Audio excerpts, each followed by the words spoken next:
Don't Make a Sound has a surprisingly strict point requirement for appearing, due to its placement of points and enemies. Many of the points are placed on optional side paths, which we can't take conveniently with Pizzaface chasing behind us.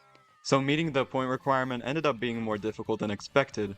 Avoiding Pizzaface is fairly easy, however. The full run is in the description. While you're down there, you might as well subscribe.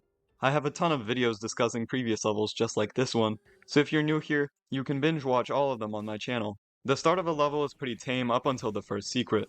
The game forces you to take a sharp turn in order to bait the mushroom animatronic, to the left, to break the electrical plugs, which has us run straight into Pizzaface. This can be avoided by either juking Pizzaface off the wall or insta-turning after activating the patroller. Insta-turning lets me gather the optional points while waiting for the countdown, which I do while dodging Pizzaface with 2 wall jumps.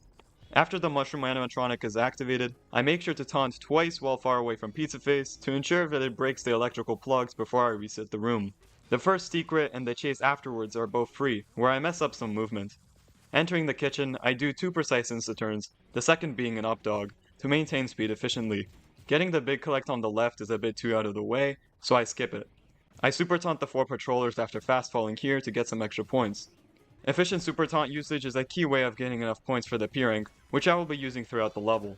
I get the big collect to the right and insta-turn to go back to the left, and then stall with 4 taunts to ensure that Pizzaface won't intercept me during the sharp turn into the second secret.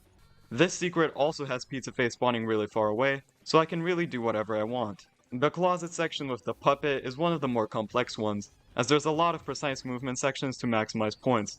Likewise, I start off the room by killing 3 patrollers, making sure to boost off the third one to make it onto the ledge. After a super jump, I mess up some movement and end up going back to the right after getting the tomato toppin, due to Pizzaface being in the way. I then set up a fast walk to the left of this patroller in order to kill him after an insta-turn. I also set up a second insta-turn right here. A super taunt in this spot nets you 4 enemy kills, but I can't do it effectively with Pizzaface behind me, so I save it for later.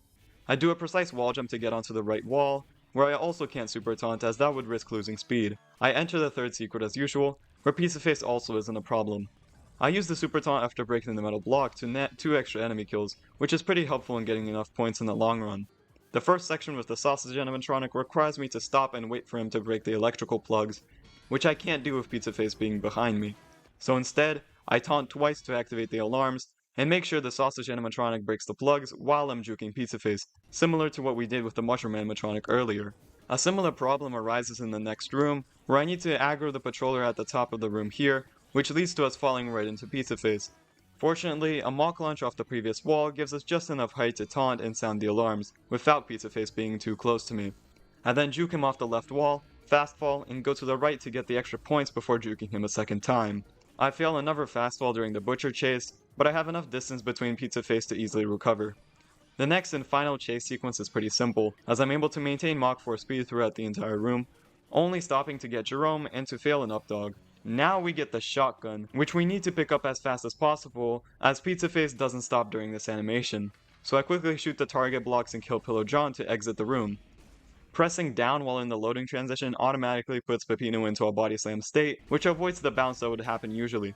This helps us save time, and avoid longer wait times in the process. I also do a dive drop off the wall to the left in order to build up speed faster. I shoot the 4 animatronics we saw earlier, and fall all the way down to the room with the janitor's closet. We can't get the treasure right away as turning around takes too long, so I reset the room and re-enter from the bottom. After getting the treasure, I wait a bit before wall jumping over Pizzaface to get the 2 big collects here. I avoid collecting the 2 big collects in the next room, as I need to focus on destroying the target blocks first, super taunting afterwards to kill the clown Mados. I then make sure to not build up more than 12 speed in order to jump over the electrical plugs and onto this ledge. There's a massive point supply here, gated by having to wait for the butcher to break the plugs for you, which we simply can't do with Pizzaface, so we're forced to skip it. I drift here to get the bell, and do a tight powerbomb to exit the room. Killing the mushroom animatronic in the next room is slow, unnecessary, and frankly, is pretty stupid, so I boost off the patroller above him and dive to go over him instead. We can't do that with the next animatronic though, so to avoid losing too much speed, I do a neutral shot to maintain most of my speed. For those of you who don't know, a neutral shot is basically a normal jump shot, just without you holding any direction. Now it's time for lap 2. Now is the time to kill absolutely every enemy I missed, and collect every single point. Right off the bat, I collect the big collect I was forced to avoid earlier in the Pillar John room. I also get the other two big collects I avoided earlier in the butcher room, as now I have a bit more leniency with Pizzaface. I also super taunt one final time to kill 3 of the 4 clown Mados. Thankfully, I can avoid killing the mushroom animatronic another time thanks to this other patroller enemy located above him, although it's a bit trickier to do this time around. One more neutral shot and this clutch cheese slime kill nets me just enough points for the P rank, finishing in 5 minutes and 2 seconds. Unfortunately, the last and final level for this floor, War, doesn't seem to be possible with Pizzaface chasing behind you at all times. There's this one section with a rat that needs to be killed by a homing missile, which is just so damn slow. For one, the tank is all the way to the left here, and the shot it fires moves at a snail's pace, forcing us to wait behind the rat for what seems like a full minute. This, combined with the fact that we can't gain any meaningful distance between Pizzaface, and that we have to turn right beforehand, makes this a pretty horrible situation.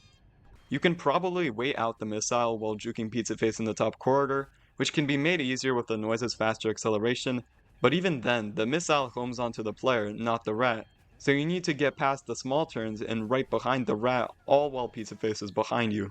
Again, this might be possible with some insane baiting patterns, but at my current capabilities, it just doesn't seem feasible. It's a shame too, as the rest of the level is incredibly easy. Well, as the final official level before the crumbling tower, this leaves the challenge off on a low note. But what if I told you there was another level possible for this challenge? One that I missed because it was quite literally impossible, but only at the time I reached it. That's right, I'm finally going to cover Waste Yard with the Noise. Video out next week.